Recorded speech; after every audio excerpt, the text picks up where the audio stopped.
So we're continuing our discussion of the Heart Sutra, and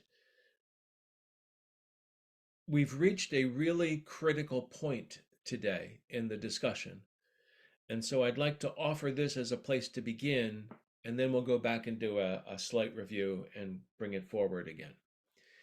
So many times we've said in Community Refuge that life, mind, more like a river than a rock. What arises from the river or the stream, right? Worlds arise from that, and then they dissolve back into it. So worlds arise from this and then disappear back into it. That's the point I want to talk about today. Entire worlds, um, illusory worlds, worlds that we take as real, arise from the stream and then disappear. Right? And then to arise again, or something else will arise again. So we began our discussion of the Heart Sutra with a discussion of the key insight is that the experiences that each of us have, each of us having our own individual form of this, they're very vivid. They're very powerful and compelling. The question that we opened today's session with is what is an illusion an illusion being defined as something made up or unreal or fake that I believe in? And one of the examples, which was wonderful, was rainbow. I once had the opportunity while sitting in an extended meditation practice retreat, looking out the window over the Gulf of St. Lawrence, and I saw a rainbow appear out of nowhere and then disappear back into the mist over the Gulf of St. Lawrence. While it was there, it was vivid, beautiful, heartbreaking, and then it was gone. Right? It arose from the mist, the stream going by, and it disappeared. It's very vivid, very compelling. It's like anybody seeing a rainbow. Most people go, oh, there's some like a reaction of excitement and beauty and appreciation, and then, oh, as it goes away, right? It's all fine. It's very human. So we're trying to be more human, not less human in Community Refuge. So we're just acknowledging that the stream goes by and worlds are arising and disappearing. And the way we began was your experience is very vivid and yet not a thing. The rainbow did not arise like a rock or a mountain to stay there for millennia. It appeared out of the mist and disappeared into the mist, right? Arising out of the stream and then going back to it. So that's where we began our discussion. And then we spent a long time talking about the five skandhas.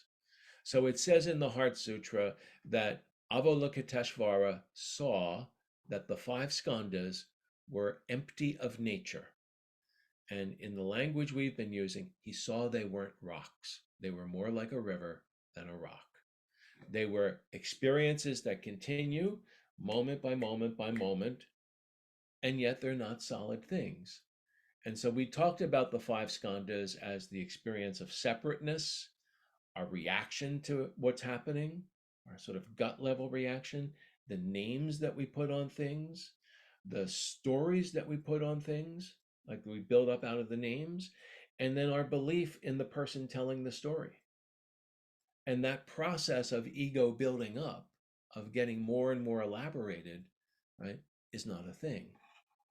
It's just a moment by moment experience that everybody has. And part of the wisdom, this is called the Sutra of the Heart of Transcendent Knowledge. Part of what you're knowing is you're knowing that's just a temporary experience, that story that I'm telling, or that storyteller that I hear inside my own mind making up, oh, this is why that happened. Here is why she said that, or he did that, right? Or here is what that meant. You might actually be true. Like you might have an accurate reading on what she said, he did, or it means. But we forget we're telling a story. And so remembering that it's a story helps you remember that it's going by like a river, it's not a rock.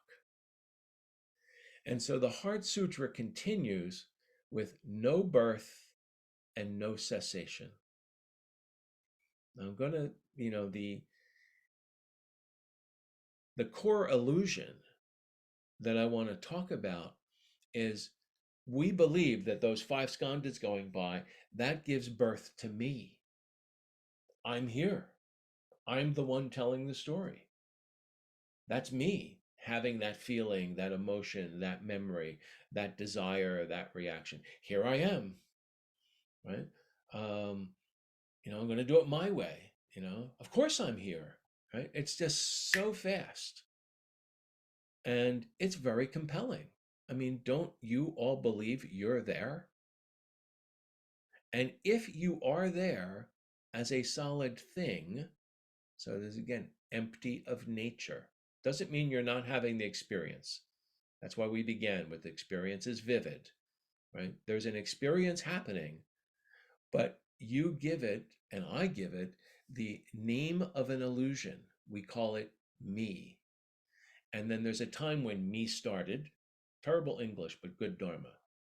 This is when me was born. And most of us will give our birthday.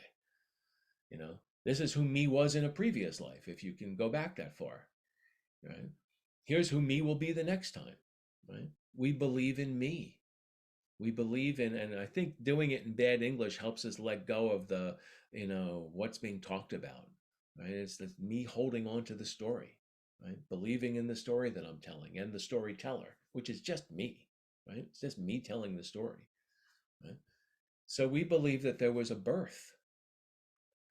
But here's the explosive truth of the Heart Sutra. If me isn't a solid, permanent thing, then it can't have a birth. It can arise from the stream as a temporary illusion and go back, but it doesn't have a birth.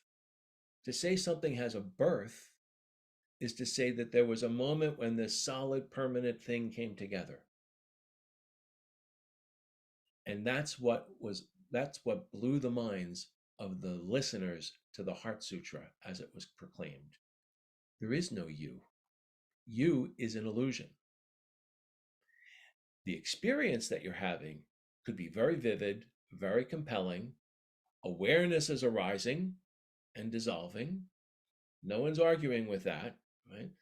This very awake, open heart, open, empty, full reality is happening. Right? This is what the Heart Sutra is trying to talk about. This open, empty fullness is arising and dissolving and arising and dissolving and arising and dissolving constantly without me being born. The good news is if me isn't born, me cannot die. To die, you have to be born. And so not only is there no birth, but there's no moment of cessation where things end. It's just this nature of the stream going by, arising and dissolving, arising and dissolving, rising and dissolving, arising and dissolving, like waves on top of the stream. That is worth a lot of contemplation. So much of our lives are spent in anxiety about protecting, defending, and enhancing the me that we thought was born and defending it against any threat of death or harm. But if you get no birth, no cessation, then that energy is freed up to be compassionate and available and to do the next right thing.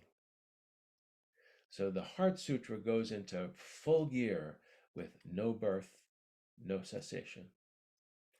If you hear that as good news, that's wonderful.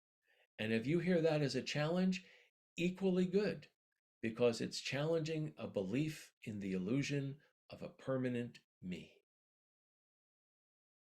So with that, I'd like to, share the time and see what you all think of no birth, no cessation. Oh my goodness, I didn't record that. Oh well.